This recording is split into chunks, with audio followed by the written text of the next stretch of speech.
All right. It is Lighthouse Shock Jock number 8. And there's going to be some changes around here. I've found a new path in life. I found a new way forward. And anybody can find that path forward. And I want to be the catalyst for some of you that may be lost, may have been as lost as I've been at one point. And look, here's the deal. If my dumbass can be saved, so can yours. And we'll get into that in just a moment. It's been a while. It's been a good hot second since doing one of these. And here's the deal, right? The last show that we've done, there's a staunch and very hard line that's being drawn here between what happened over the last couple months. You know how you go through one of those changes sometimes in life, and this happens every so often. This happens in everybody's lives, right? And you guys probably know what I'm talking about here, where there will be an event in your life, right, that significantly changes the course of how your life is going to go from then on out. You have a defining moment. There's a defining line that is drawn in the sand in your life, and you're not the same again after that. You're just not the same person that you once were. It's completely changed every bit of outlook that you may have had on your life. You may have spent, no matter how long you've spent on or in this particular position in life, in this mindset. Here's the deal. And this was a wise word of wisdom that I've gotten over the last couple months. By the way, since the last episode, we'll go into some of the stuff that's changed since then. For one, fully moved to Tennessee.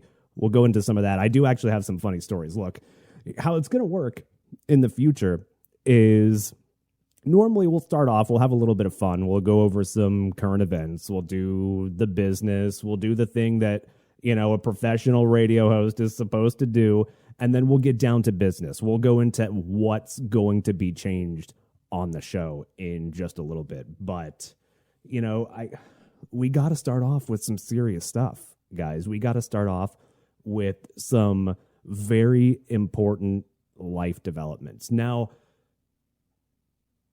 here's the deal, right? And I have a hard time even starting on this, so we might just have to get right into it and just kind of see where it goes. Because, for one, this was never originally planned to be a live show. This was not going to be live. I was going to take my sweet little time. I was just going to sit here. I was going to pre-record another old episode and do the whole explanation like, oh, hey, what happened? You've been taking the last 4 months off. Were you going to drop the project? What were you going to do? And I was spoken to. I have got a clear directive now. I have a mission, and that mission is to speak directly to people in a way that only I can, that only somebody that has gone through my walk of life can. And one of those changes, first of all, you might have noticed, look, there's the camera right there. I don't know if it's up here, over there, down there. Look, I could just point directly at it. That could be the smart thing to do, but I'm not going to do that. So, first of all, this is the first show. Not only we're coming back live, we're doing it right off the bat. But B, look, there's the camera. I spent the last, when I first started this project, when I did episode number 1, let's check the YouTube history. 8 months ago. When was 8 months ago? Let's do some hard math. Let's carry the 2. Let's calculate this a little bit. Uh-oh. I'm crunching the numbers and it's not adding up. So 8 months ago was around, I don't know, March, April-ish. So when I first started this project, and the reason that I'm going to keep the last 7 episodes that I did last year up is I want to really highlight the change that can occur in a person and to illustrate to you guys that may be watching, that may be in a very lost point in life, that, look, if I can change anybody, any single person out there, no matter what walk of life you're experiencing, you can change as well. And I'll go into some of that process as the show goes on. Now, first of all, here's some of the changes, right? I'm lifting the veil. I'm no longer trying to pretend to be anonymous so that I can say the most heinous shit that comes from a very lost point in life that feels very, and some of you are in this very position right now, sitting there, whatever you're doing, maybe you're listening to earbuds throughout the day of work and you feel lost, just completely lost in life. You don't know where it's going. Life feels absolutely meaningless to you, and this sounds a little bit familiar as a person. You may have just been in a spot where maybe you're not going to do anything yourself. There's no way you're going to institute self-harm on yourself, but there may just be a possibility that you just go to bed every single night and you don't hope to not wake up the next morning, but you just think, you know what? If I don't wake up tomorrow, it might not be the biggest deal, okay? It's fine. If I don't wake up tomorrow, that's okay. Look, that just makes it easy. I don't have to do anything. And not only do I not have to do anything, but I get to get out of this reality. But here's the deal. Here's the deal, everybody. There is meaning in this reality. And I have found it over the last couple months. And that's what tonight's show is going to be.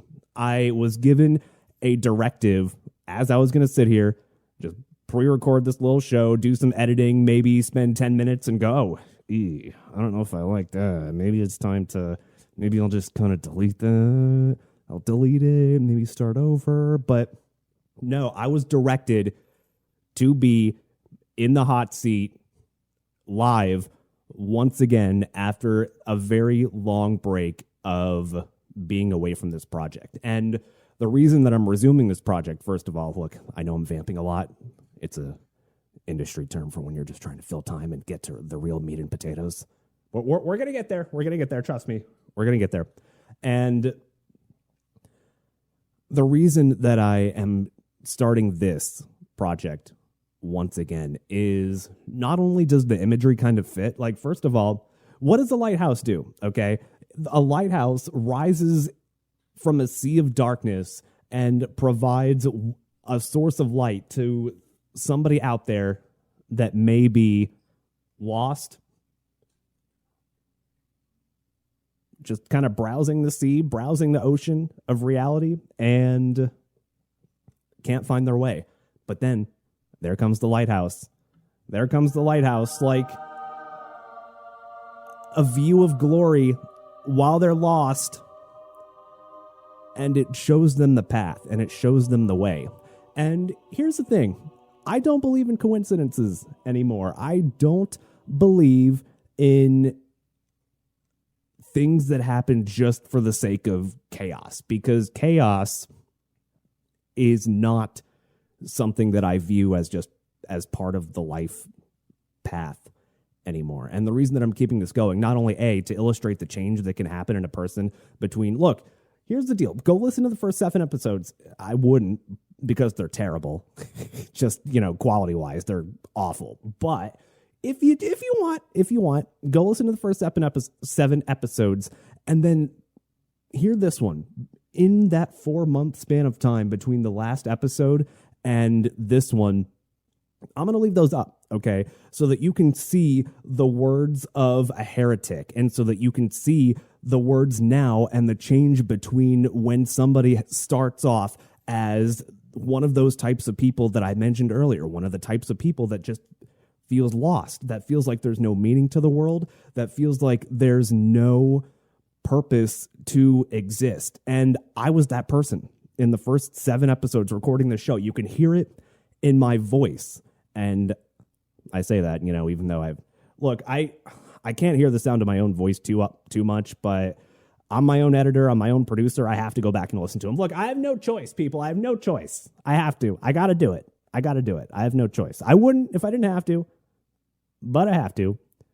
So in hearing myself in those last 7 episodes, you can hear the backdrop. You can hear the context of a person that is lost, that feels like there's no meaning in the world, that feels like, what are you doing this all for? And I will tell you right now, what I'm going to do tonight is I'm going to give my personal testimonial, okay? Fortunately, I've gotten to do it. I've had the opportunity to do it in the past couple of days, so I've had a little bit of practice. I've had a little bit of practice in that area, and here's the deal. I'm a guy that goes to church now. Like, I'm finding meaning. You're one of those people that, say before, maybe just from a scholarly perspective, you can pick up the Bible and go, yes, cool. None of this applies to me, of course, but, it sounds cool. It sounds like cool stuff. But here's the deal. There's actual meaning to it, and I'm going to share my path to it. And the hope is that maybe the position that I am in or was in the past could speak to somebody that is also in that situation. And maybe, ideally, you'll get on board. Maybe you won't. It's okay. Here's the deal. When you get God involved, I say, if you were playing a drinking game for how much or how many shots you would take every time I said, here's the deal, you'd be gone by now. Don't do that. But here's how it is. Okay. When God gets involved in things, especially somebody that may have, like me, that was once on the exact opposite side of this, when you start to do things like talk about the Bible, when you start to do things like just say, you know what, I'm going to pray for you, and we're going to pray for the best. That is when, and you might have noticed this, like if you have been walking the path of the light for a long time, or if you've been, saved, quote unquote, and I'll get to my story on that once again in a little bit, but we got to get to some context first.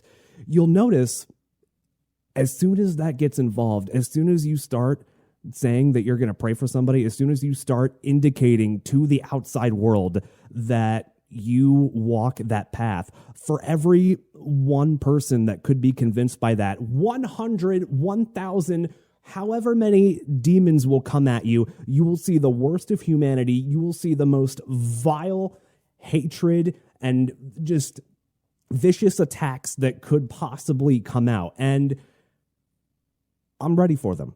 I am ready for them. I'm ready to get hate. I am ready to be called disingenuous. I am ready to face the fire and come out the other side, because I heard today, if 100, 1,000, 1 million people could try and tear you down from where you're at. But my philosophy is on this, at least, and why we're even doing the show right now live, is that if it speaks to one person that might have been in the position that I was in 4 or 5 months ago, then guess what?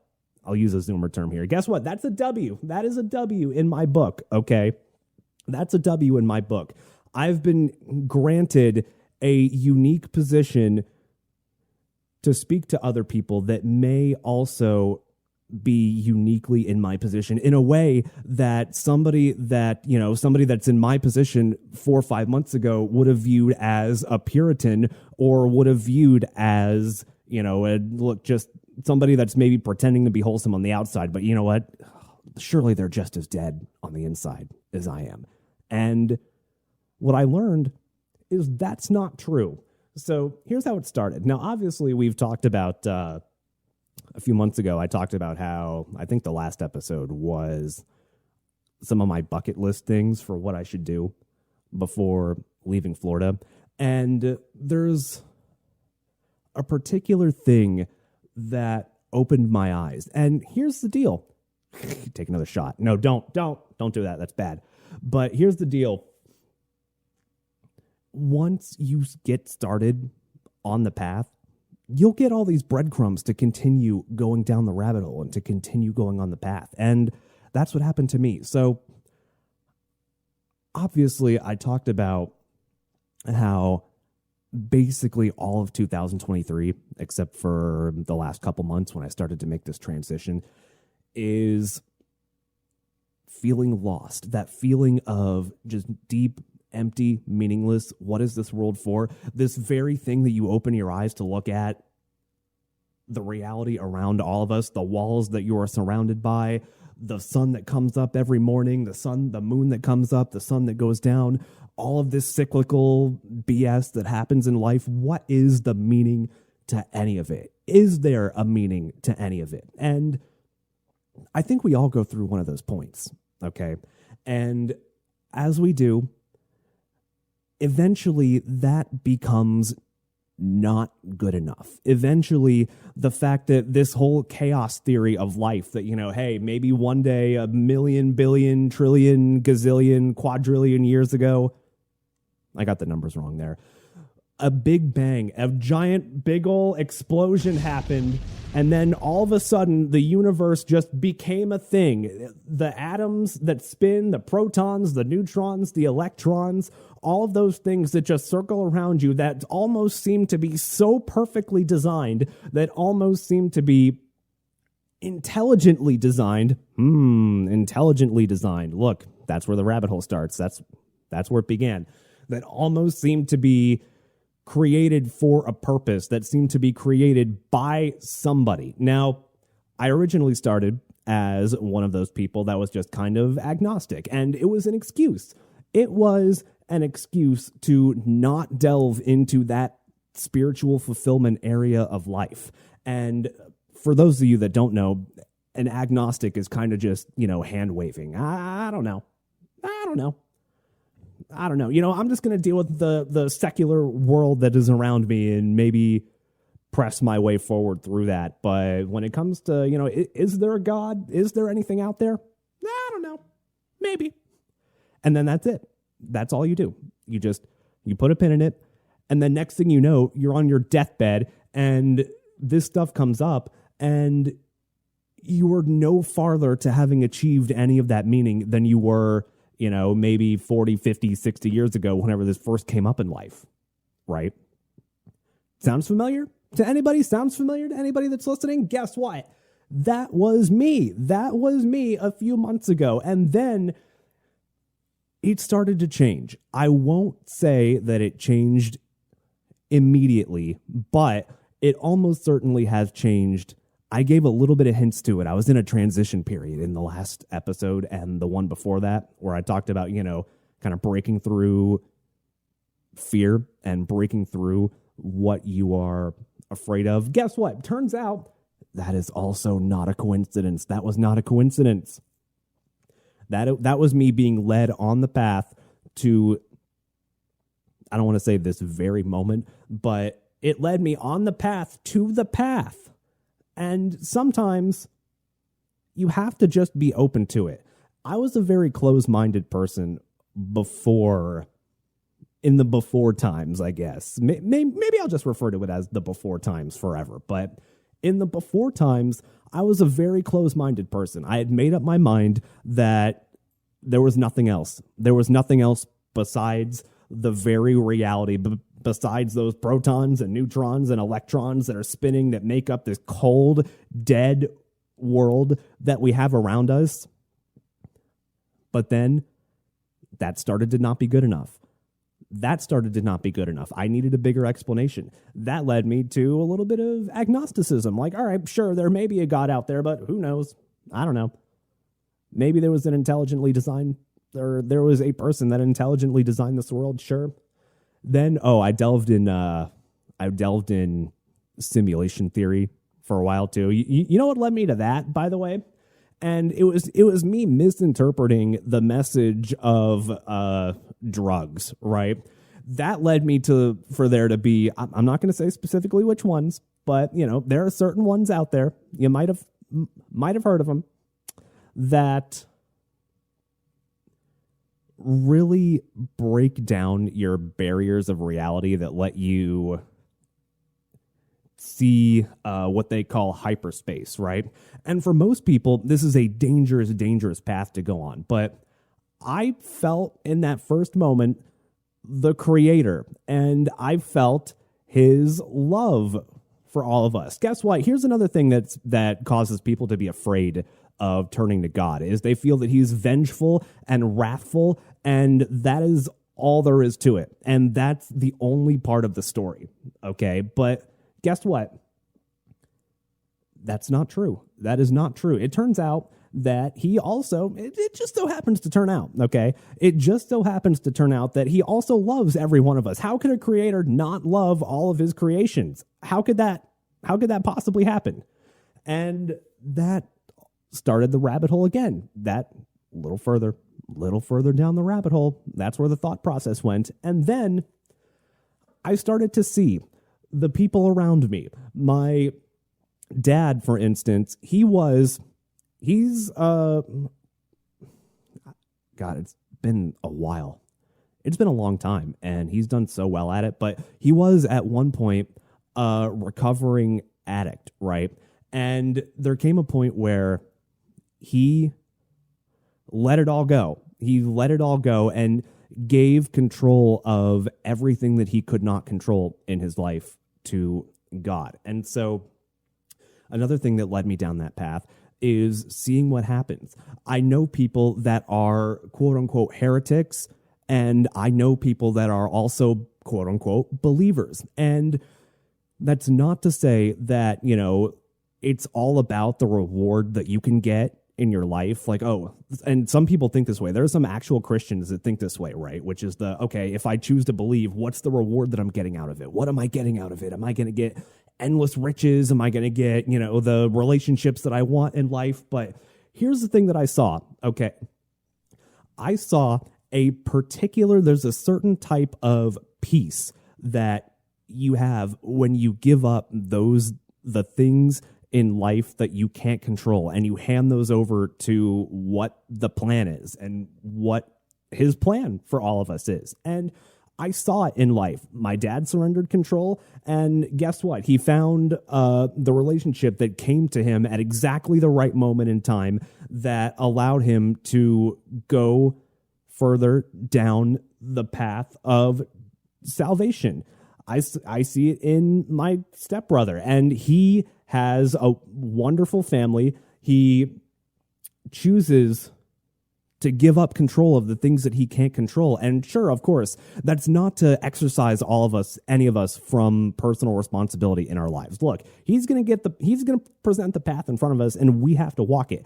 But I saw the people in my life, the key difference between believers and the people that weren't believers were the believers that I met in life. They seemed to have this level of peace that brought them things in life that seemed kind of positive. And again, at that exact time, I was more focused on what am I getting out of it? What am I going to get as a reward? Like, if I choose to go down this path, I was there. You've seen those memes, right? There are those memes on social media that's like, which way, Western man? And then you see the one diverging path that's to like this holy looking castle that's behind a nice little sun drop. And then on the other hand, you see this like desolate, dark and barren castle that like nobody wants to go down that path.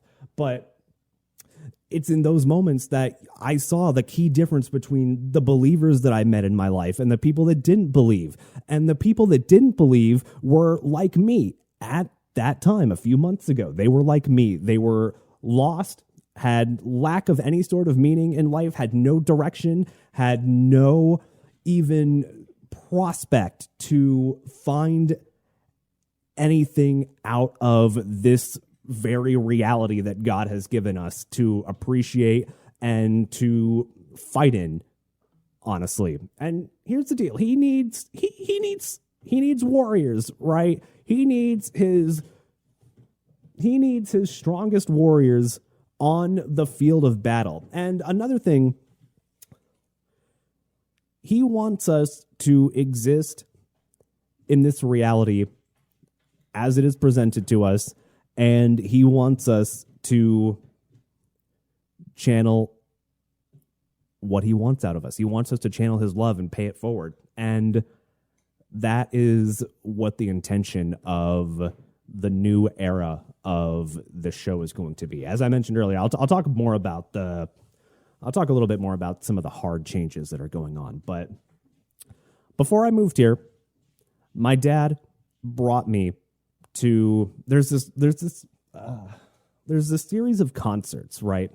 And my view of what quote unquote religion is, and we'll get to some of the flaws of religion versus faith in a second, but he brought me, there's this thing that they do in Florida, and maybe one of the paths is to help it expand, but there's this thing that they do at a church that I went to. Funnily enough, here's where the synchronicities began, right? The church that he brought me to that did this was called the something Lighthouse Community Church. That doesn't sound coincidental, does it? Coincidence doesn't exist. He brought me to this Lighthouse Community Church that did an event called God's Rock. It was on Saturday nights, and what they did was they took songs that, and look, you and I have both listened to metal, okay? You know that there's clear satanic influence in metal, right? We just choose to ignore it because it's awesome, and we listen to it and like, oh yeah, it's great, and you know, we hear it anyway, right? But what they did was they rewrote a lot of those demonic songs, and they rewrote them to be praise songs, and yet they still performed them. You know, it was still awesome. They still played as a band, performed the songs. It was still cool. It was like going to an actual concert. It was like going to concert, and it was like going to church at the same time. They would do the concert, and then they would do a sermon afterwards. And here's what I learned from that, right? I learned that, and again, you may be in my position from a few months ago where you think of church as, you know, stuffy, Puritan, traditional.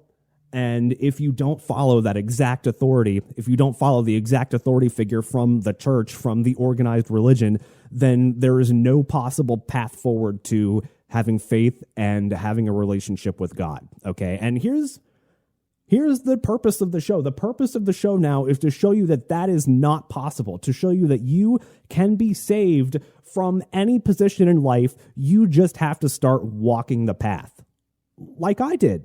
You just have to start walking the path. So at those God Rock concerts, right, there were loads of quote unquote, like so many questionable characters. Oh, one of the people that delivered one of the sermons was like this woman that had like tattoos head to toe. And you think about it and you think, wow, that can't be a person that believes. That can't be somebody that follows the path. That can't be somebody that has faith or a relationship with God at all. And guess what? That would be a stereotypical way of looking at it. And I learned from going to a few of those that, guess what? Your faith, your relationship with God is not tied into having to wake up on Sunday morning and go to church. It's not tied to all of the sort of traditional rituals that we would once think of as just merely rituals that we have to follow. Look, there are people that go to church every single Sunday just so that they can say that they go to church, and their relationship with God and their relationship with doing the right thing and following the path is just crap. It's terrible. And at the same time, you know, there are people that close their close their preconceived notions. They listen to God. They hear what he has to say. They can see the messages that are presented to you in the world. And here's the thing. Look, sometimes you'll get an epiphany just like that, and you'll have a wave of emotion just wash over you, and you'll have a completely different idea pop up into your head. And I can't see anything besides that having been the Holy Spirit inside of us. I used to be a hard rationalist. Like, look, if this isn't explained by science, if science can't explain this, like, look, it's just science, man. And it turns out that, guess what? Science is just these people's religion. They crave to worship something so damn bad that they turn to, science. And a couple years ago, Dr. Fauci was everybody's god, right? It's hilarious to think about now, but these people wanted a god so bad that they made these people wanted a god so bad that they made Dr. Fauci their god. And that goes to show you that, it's not about going through the motions. It's not about just you going to church every Sunday. It's not about you just cracking open your Bible and just reading it and having it go in one ear or right out the other and losing all sorts of meaning to it. Ever since I decided that I wanted to walk the path, every single time that I've had a moment where I've opened the Bible and started reading, and they tend to happen in moments of darkness, which, by the way, those still happen. It's just now you have the tools and are equipped to deal with it. Turns out, funnily enough, every time I've opened it and have started reading, the answer's right there. The answer's right there. It's right there. It's meant to speak to you in that exact moment at that exact point in time. And guess what? That's part of the plan. There are just way, way too many coincidences in life. There's way too many of them to say that it's not part of the plan, to say that it is not God speaking to you. And that just seems to be how it is. So at these God Rock concerts, right, I went to a few of them, went to it very skeptical at first, but something told me. I didn't know what that something was until a little bit later on. Something told me to, look, just have an open mind. Just go and see what happens. And it turns out those first couple ones, the message that was spoken was literally like exactly almost to the word what I needed to hear in that moment at that time. It's like you're being spoken to. He led me to his house to hear the message, and the exact words that I needed to hear in those moments were spoken to me. They resonated with whatever I was going through at that point in life. And sure, a secular person without faith could classify that as, hey, that's just a coincidence. That's you hearing what you want to hear out of it. But that's happened too many times. That has happened too many times for that to be a coincidence. Every time I feel like I need guidance, every time I feel a little bit lost, like, all right, where's the path? The path is lit in front of you. And this happens to everybody. This happens to all of you in life. And some people just keep their eyes closed and you just don't see the path that is lit up directly in front of you. So this was around these God's Rock concerts. This was around the, August, September, October kind of month span, if that makes any sense at all. But those started. And then I helped my dad and my stepmom move up to Tennessee here. I ended up joining them a month later. Funny how that works. But I helped them move up here to Tennessee, and I was still in an in-between point at this part of the journey. I was still, off and on. I was still kind of questioning, like, really? That's pretty much what it was. Like, you boil it down to the bare essentials. It's like, really? Is this how it is? Like, really? Is this just how it goes? And I was still at that point looking for an answer. And even now, I still question what my motives were at that time. But I was up there for a week, right? And I got the offer to go to a Bible study group. And here were my preconceived notions in the back of my head that I had to fight every step of the way. I was invited the week that I was up there helping my dad and my stepmother move.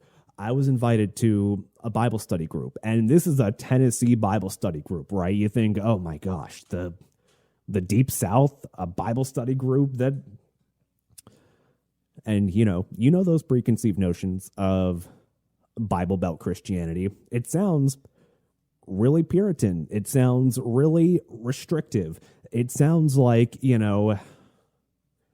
you're giving away what little piece of control that you thought you might have had in this life. You're parting with the last bit of control that you may have had. You're parting with it. You're parting with it. And, I spent 30 years pretending that I had any semblance of control there. So what happened was I felt like it was the right thing to do. I felt like I was given a message to keep an open mind. Even if it ends up not panning out, just go to this study group. And even then, my motives might have been like, all right, I'm moving up here soon. Maybe this is just a way to get into contact with people, because for the past year, I spent basically all of 2023 minus December when I moved up here. I basically spent all of 2023 working from home, completely isolating myself, at least an hour away from any bit of social interaction from the friends that I used to have over in Florida. And, when you live that kind of life, that doesn't do good things for your mental health when you spend all that time isolated like that. So my rationale at the time was, look, if this is how you meet other friends as an adult, then all right, I'll go try it out. So be it. And it's there that, I met these other guys that also, turns out, are walking the path, but they also have struggles. And here's the thing. Here's another preconceived notion that you may have about people of faith. And I'll talk about the differences between faith and organized religion in a second. I'll get to that. Let me just wrap up this story here. You don't have to be perfect. Here's spoiler alert in life. Look, I don't know if you've watched the full picture of Life. I don't know if you've watched Life on Netflix, the 12-season episode or 12-episode series of Life on Netflix, but you may be on the outside looking in to people that have surrendered themselves and think, oh, wow, these people must be Puritans. They must live an unfulfilling life. They must not have any problems at all, right? They must be completely flawed, paragons of virtue. They must be those things. Surely, right? They must be. I mean, they unquestionably do not think about, they just do. And guess what? That's another preconceived notion that I had shattered, that people just don't have problems. As I learn more and more about the demons that face even the guys that are the most steadfast, like, Christian warriors that I've ever met in my entire life, guess what? Those people all have demons too. And the thing is that life, the purpose that we're here for is to battle them. That's what we're here for. We're here to walk the path, and we are here to battle with all of those things. The process of doing so is ultimately the test. We're live right now. We're live. I'm broadcasting live once again on youtube.com/@Lighthouse Shock Jock. I'm broadcasting live once again. I'll put the video up. I'll put the recorded podcast also up on Spotify and all the other podcast stuff eventually. But the message that I got today was, it's time to prove that you're serious. And I talked about it earlier. You could sit there. You can try and pre-record another show. Maybe decide 10, 15 minutes in that this ain't happening. This isn't how it's going to go. I don't like it. I don't like it. I hate it. This is terrible. This is awful. I'm just never going to let it see the light of day. But this is one of my ways of proving, like, look, as I look up, I'm serious, man. I mean business. You want to test me? I will prove to you that I'm ready to go. So I guess to continue the story, because I'm kind of jumping around a little bit. So essentially, God presented me opportunities all along the path to where we are now. He presented me all sorts of opportunities. All of them challenged my preconceived notions about what I thought Christianity was, about what I thought having a relationship with God meant, about what I thought having faith was, right? And each one of those key moments were all things that challenged all of my beliefs that I might have once had, all the things that were stopping me from, cultivating a relationship with God and finding my own path on that, and having his path for me lit up in front of me and allowing it to happen and opening the gates and allowing myself to walk forward with it. And I'm thankful for all of those opportunities, because God only knows that the position that I could have been in now. Like, you imagine somebody in that mindset before, you imagine somebody that's in that state of mind before, you just imagine giving them a little bit more time to just completely descend into complete darkness. Who knows? Who knows how that could have gone? Who knows? I'm trying not to swear as much. Look, there's going to be some occasional F-bombs, but that's part of the territory. That's what I said earlier. Look, God wants us to exist in this realm, and you know what? There's going to be some F-bombs occasionally. I'll edit them out of the podcast, though. I promise. Look, I've been to many churches in my life. I've been to rock and roll church. I've been to church. I've been to puritanical Christian church. And my role now is, look, it's time for funny church, everybody. And the lesson that I learned from all of these experiences up until this given point is that there's not one clear path. There's not a clear path for everybody. He will lay out the path for you individually to him. He will lay out the path for you to him. And he laid out the path for me specifically that I needed to be spoken to in that exact way, in that exact point in life. I learned from God's Rock that, look, you don't have to be this puritanical, cross-wearing Christian goer that goes to church just for the sake of it. That's not what Christianity really means. That is not what having a relationship with God really means.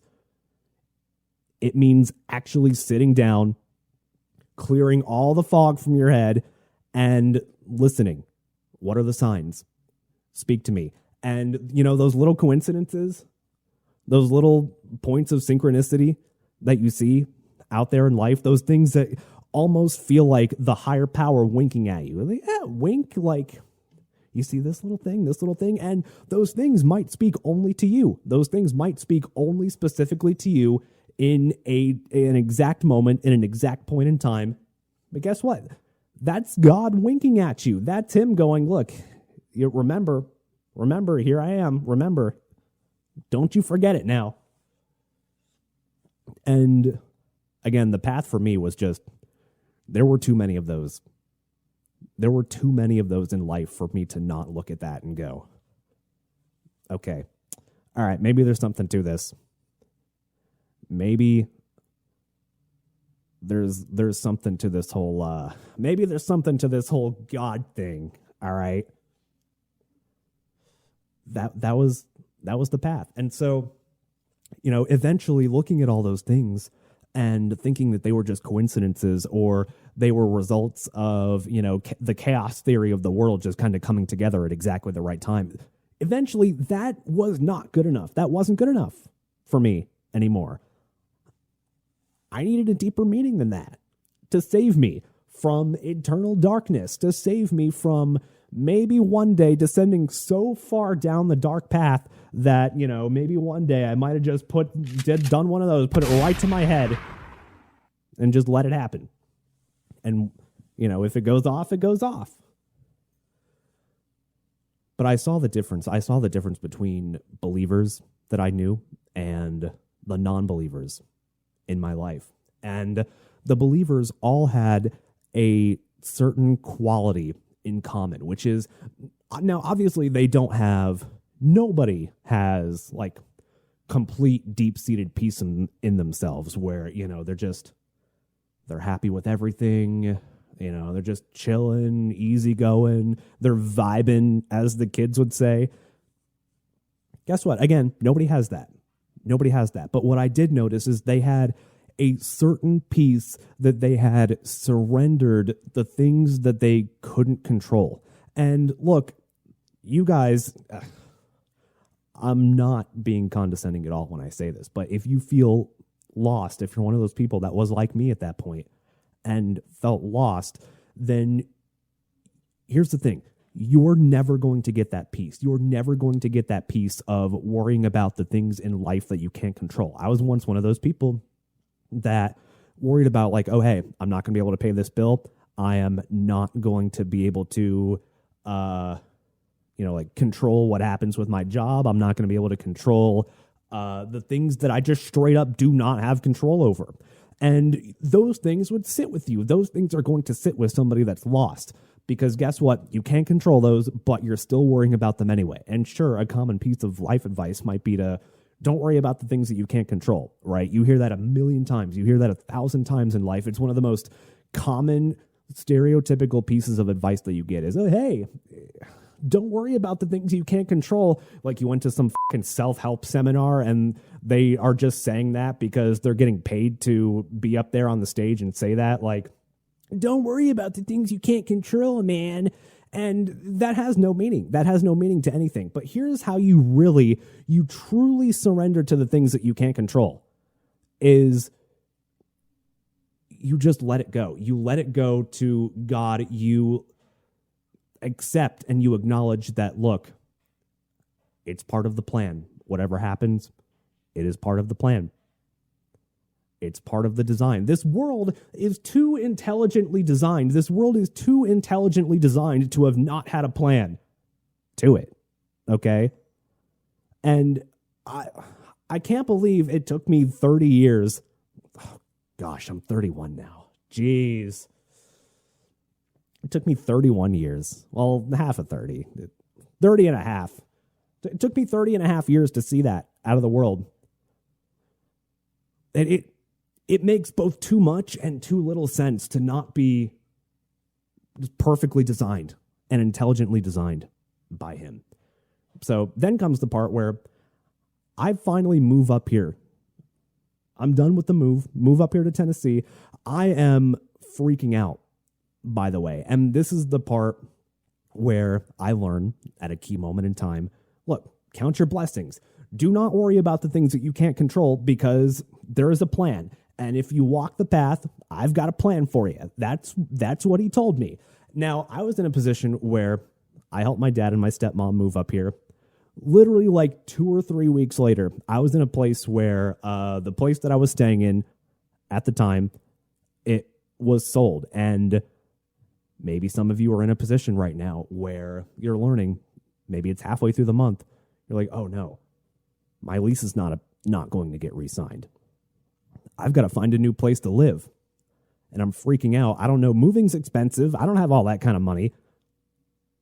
I got to figure something out, right? And that stress sat with me. And I came up here with that worry in my heart, with, again, carrying of the thing, the weight being carried of a thing that I straight up could not control. I mean, I could a little bit of it. And here's the thing, he put a little bit of the path in front of me and I walked through it. And lo and behold, something was on the other side. So I came up here first time helping them move, and it all worked out. There are some things in life, right? You know how, and you'll recognize this, sometimes there are things that go plenty wrong in life, but then there are some things that almost feel like, that God is watching over you, where there will be some things that almost feel like you really lucked out, that feel like you just lucked out on every potential thing that happened in this scenario. For instance, I thought, oh my gosh, they're going to do a credit check. They're going to do a background check. They're going to have to do all this stuff. There's no way I'm ever going to be able to find a place to live in 2 weeks. And then it happened. And then it straight up happened. It happened the first place that I went to go look at, and it almost still feels too good to be true. Like, I still live in somewhat of an imposter syndrome that's like, oh, there's no way. I've been a heretic for too long. There's no way that, I can...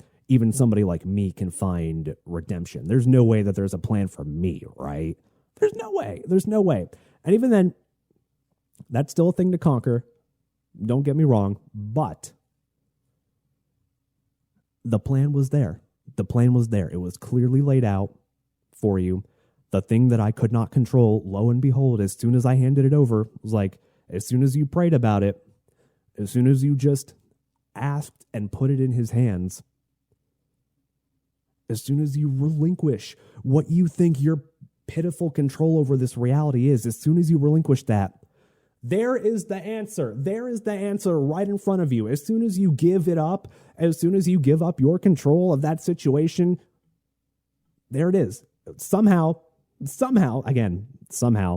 secular me would have said, I just lucked out there. Funny how that worked out, right? No. Not quite. Somehow the answer was there in front of you. And I just had to take the next step.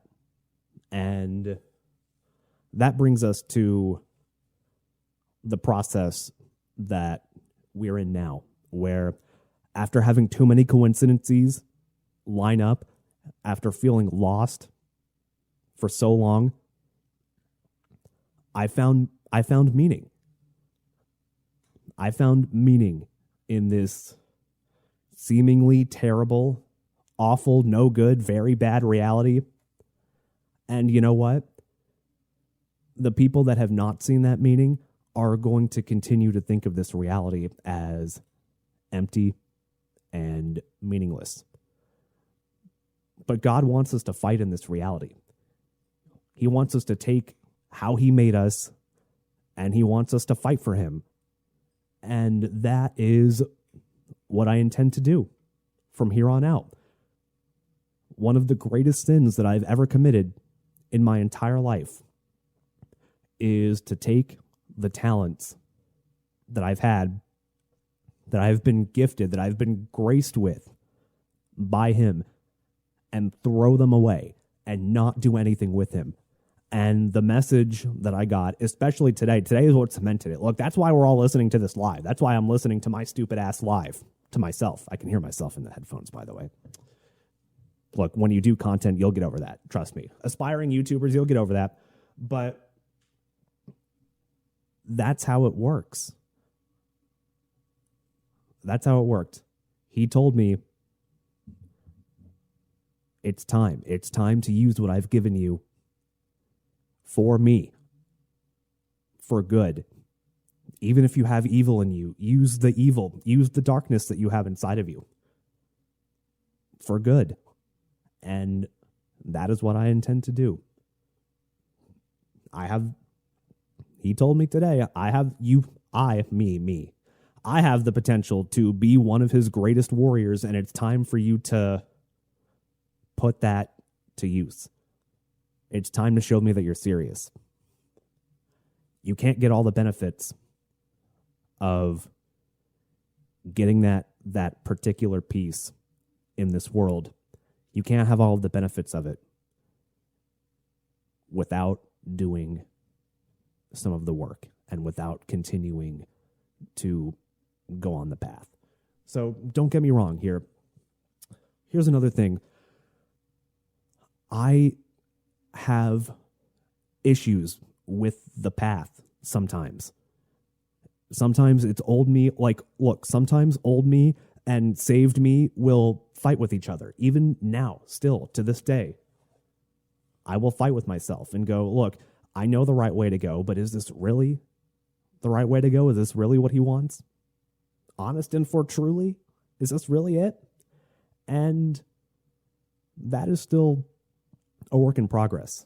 And first of all, I cannot intellectually honestly say that any of the problems that I have with his path are valid at all. Because first of all, I'm still in that phase where, until I've read all of his word, until I've read all of the Bible and seen his word for myself and seen the full context of what he wants us to see in this world, until I've seen that all for myself, it is not intellectually honest of me to say that I have a problem with it. Like, for instance, and my dad dealt with this too, and he's had conversations with the family about it, is, look, I've got a problem with Old Testament God. Seems kind of wrathful. And I did too. That was one of my reservations about it. But here's the thing. I cannot intellectually honestly say that I have a problem with it until I 100% know what it is and until I've seen it for myself. So don't get me wrong. There are still some things that are a work in progress. Like, for instance, one of the segments that we're going to be doing on the show, I'm going to Florida next week, but we're going to start doing the show live again when I return, is half the show is going to be, look, it's going to be the old style radio show, kind of, with a new perspective, obviously. Like, we're going to talk about current events. We're going to talk about, all the good stuff like sports and news and current events and, the current thing. We'll kind of get some of that in there. We'll have some fun too. We'll do some bits, of course, but there's going to be another half of the show where, look, it's going to be, all right, class. Look, I got it right here. All right, class, it's time to, what was that? All right, class, it's time to break out our Bibles. It's time for the Bible lesson of the day. Look, we're going to be doing some of that because turns out when that has happened to me, when I've been the student in that situation, when I've been in church, I started going to church, by the way, too. And it feels like he's leading me to his house to hear exactly what he wants me to hear in that exact moment. That is not a coincidence. That is not a coincidence. And we're going to be doing some of that. We're going to have a segment at the end of every show that's going to be, all right, people, here's what I read today. Here's what I've been reading lately. Here's what's in the Bible that's been on my mind. And we're going to go over it. And we're going to study together. And I can only hope to bring somebody that may feel lost, that may feel like they have problems with having faith, relinquishing the control that you have, relinquishing the control that you don't have, that you might think that you have, to your intelligent creator. It took a lot. It took 30 years for me to settle with that. And yet for some reason,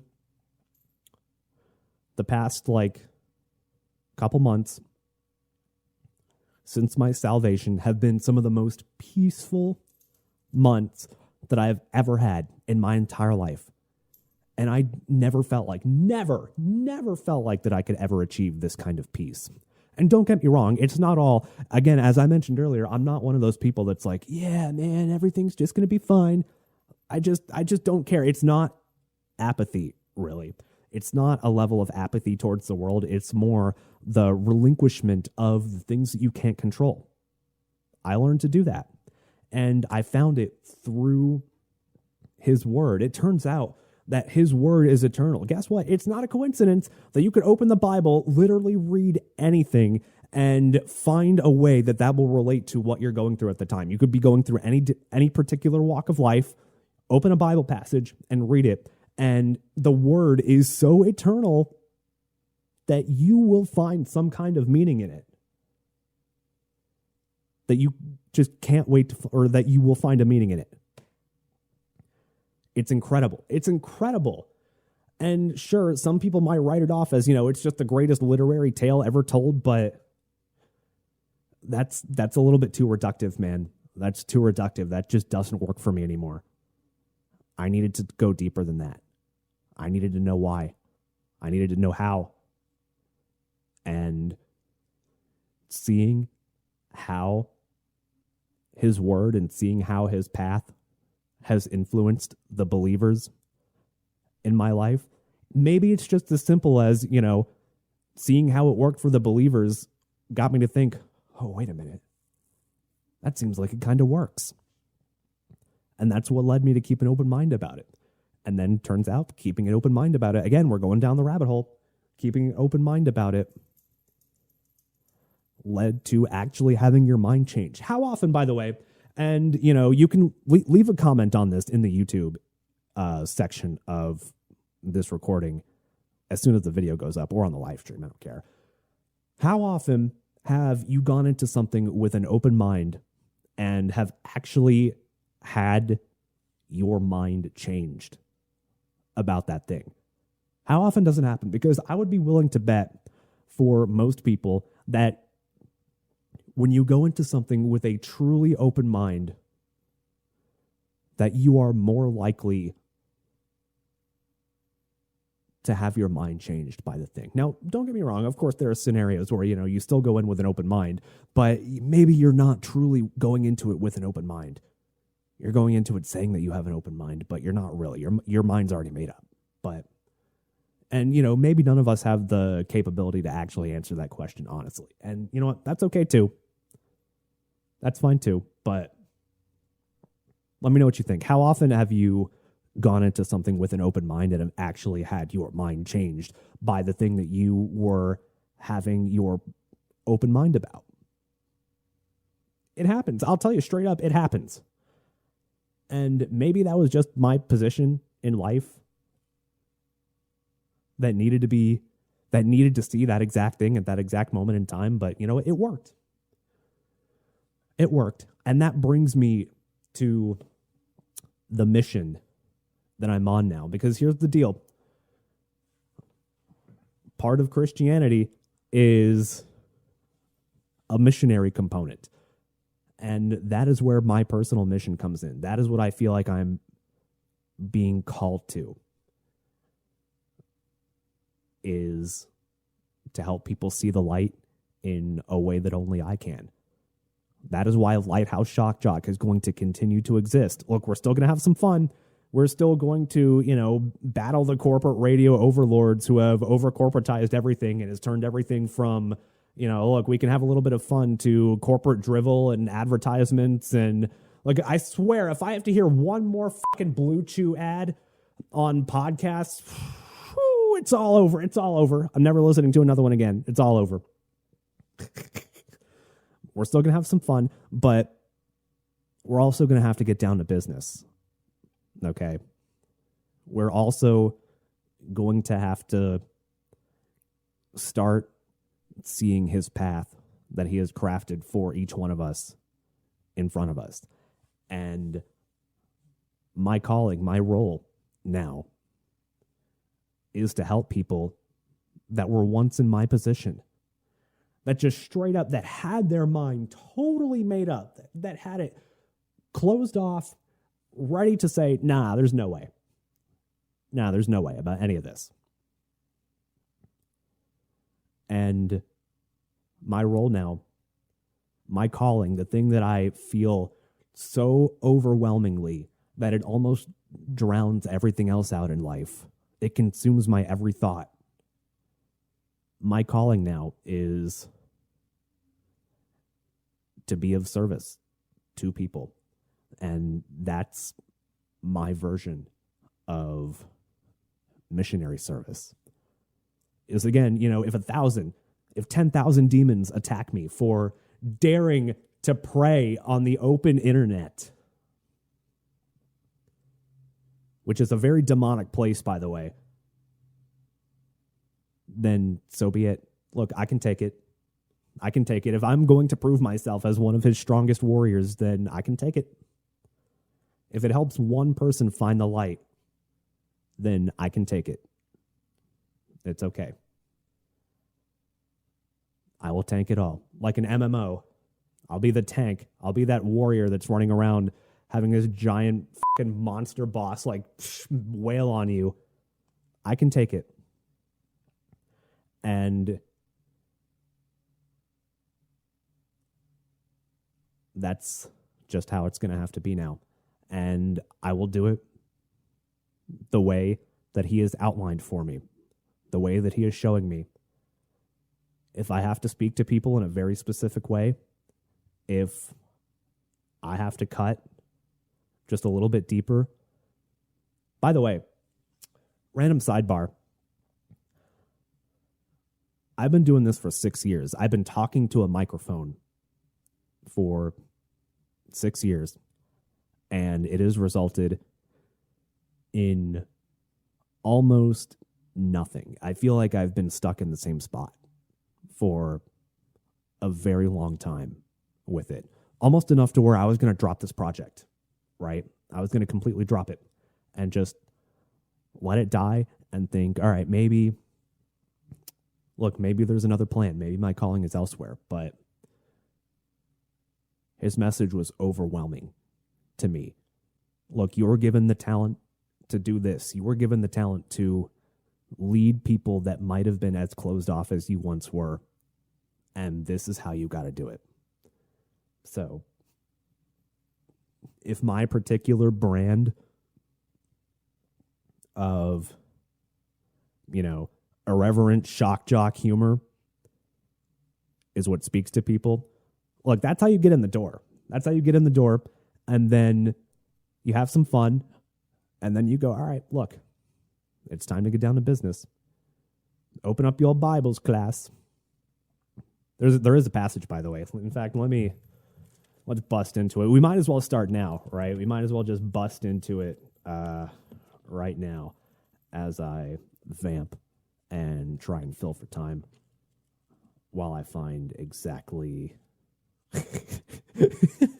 the passage that spoke so hard to me that it caused me to almost exactly rethink my entire perspective on the world. And by the way, I was never a person, even as I decided that I wanted to walk this path, even as I decided that this was the way to go, I was still not convinced by the Bible. I was still not. Thank you for the patience to deal with all of this. Thank you. Even as I was slowly finding the way, I still had some questions. All right, surely the Bible can't be that universal, right?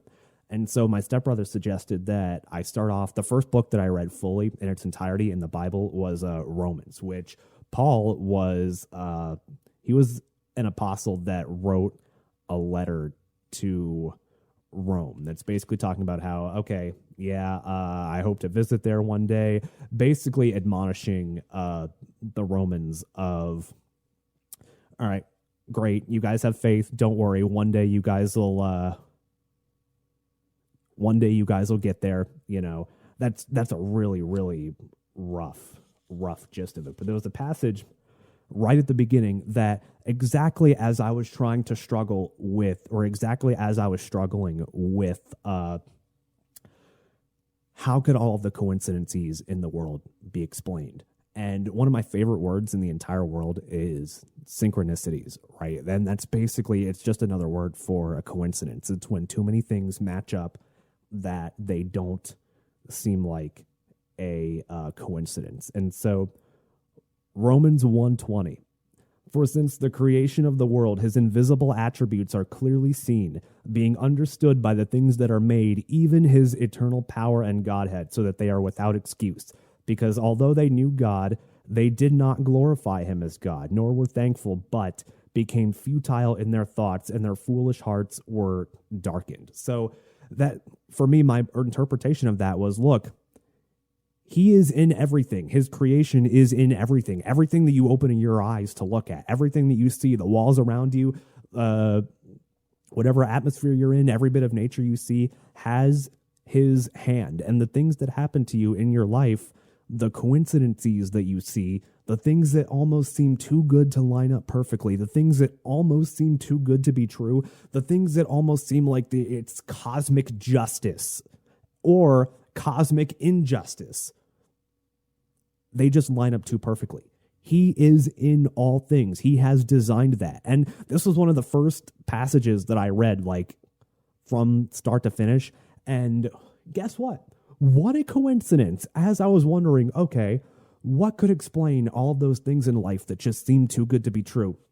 There's that passage right there. There it is, right there. Clear text. His word, clear text, right there. And I don't want to say that's what convinced me on the spot, but I was already kind of open-minded enough to start. Like, all right, let me see what the word's all about. Let me see what it's all about. Fine. And then there it was, right there. Plain as day. The exact words that I needed to hear that explained everything. And it almost told me, like, hey, look, you idiot, what happened? Here I am, right here. I've been showing myself to you for 31 years. And here we are, right here.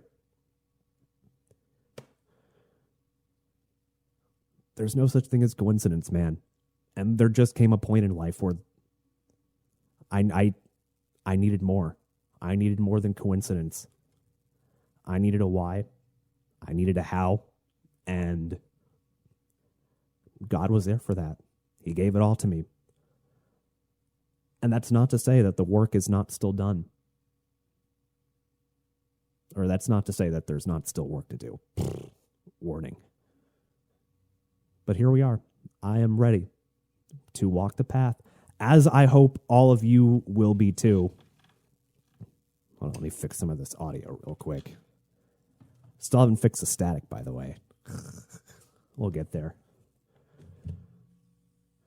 But there's a path in front of me, and that path is to shine the light in the sea of darkness from the top of the darkest lighthouse that has ever existed in this world to exactly who needs to see it. To, again, somebody that may be completely convinced right now, as I was a year ago, that there is no way I could find it. I'm going to continue to live in this secular world. I'm going to continue to live without meaning. That is my service. That is my service that I'm going to provide from here on out. And that is why I say there is going to be some changes around here. Like, I felt a little bit serious today, so that's why we didn't start with like current events and life and all that crap. All that crap like life. We didn't start there, but I will in the future. But today I just really wanted to get right into it. I just wanted to get into the meat of it today. So there it is.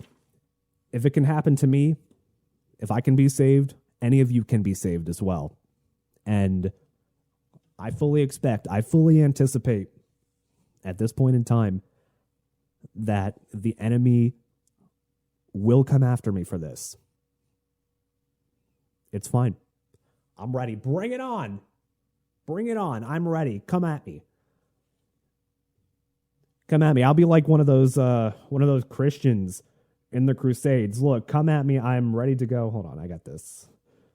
I'm ready to go. I will slice every demon that comes my way.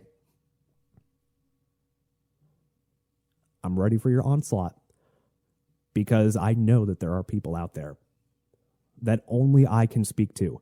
in the station of life that I've been given. And I'm ready for it now. I'm ready to go. I'm ready to go. And maybe this is my way. I spent the whole day going, okay. I spent the whole day at a crossroads, right?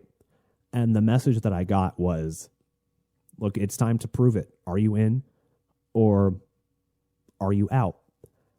And I would like to think that by starting the show live before I was ready, before I had everything fully set up. By the way, I will work on some of that stuff. We'll get some rejoins done. I got an actual intro that's cooking.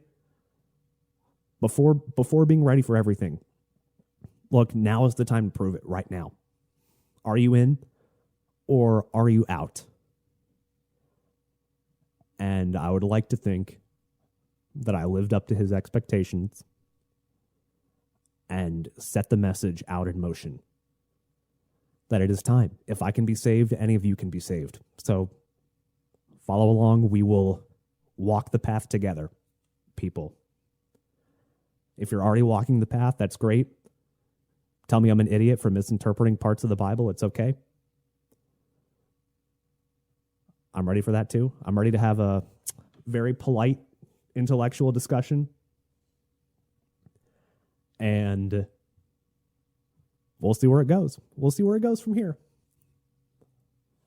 There's a new purpose. As I said earlier, the very first words of the show, there's going to be some changes around here, and there really are. There really are. All I can do is just offer my services, and when the enemy attacks, I will be ready.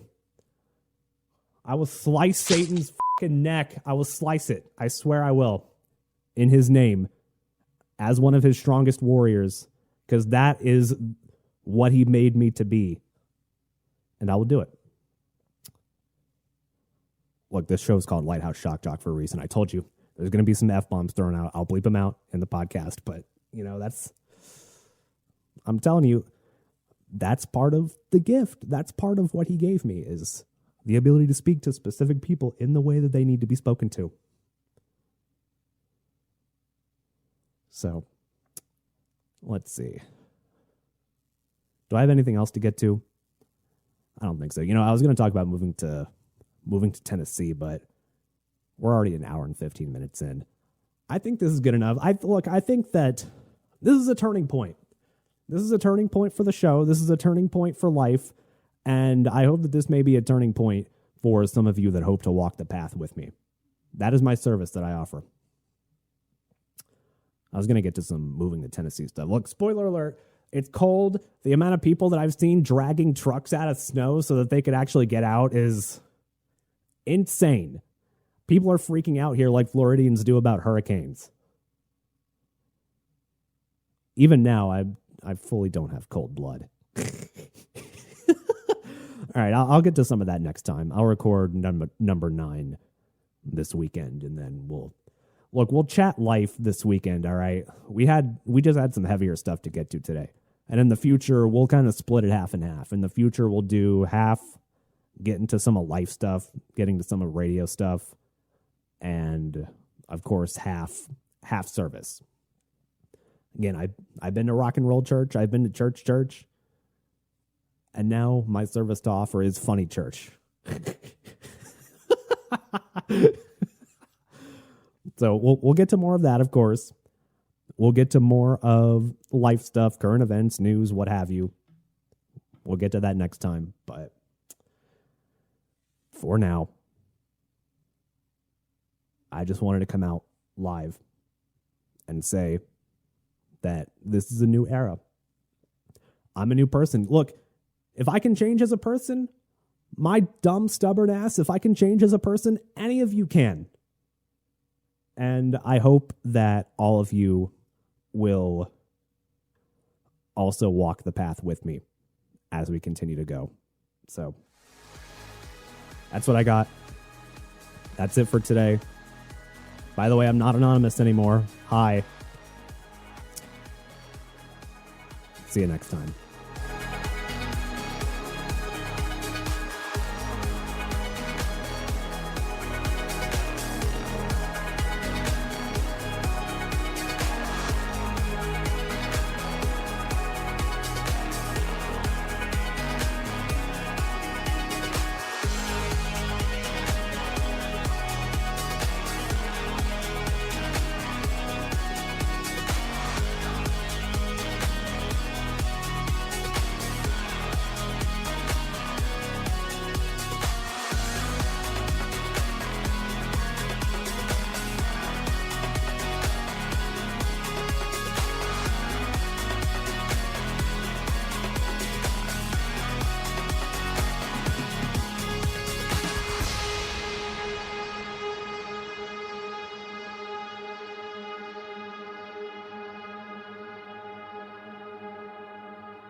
Goodbye, everyone. I'll remember you all in therapy.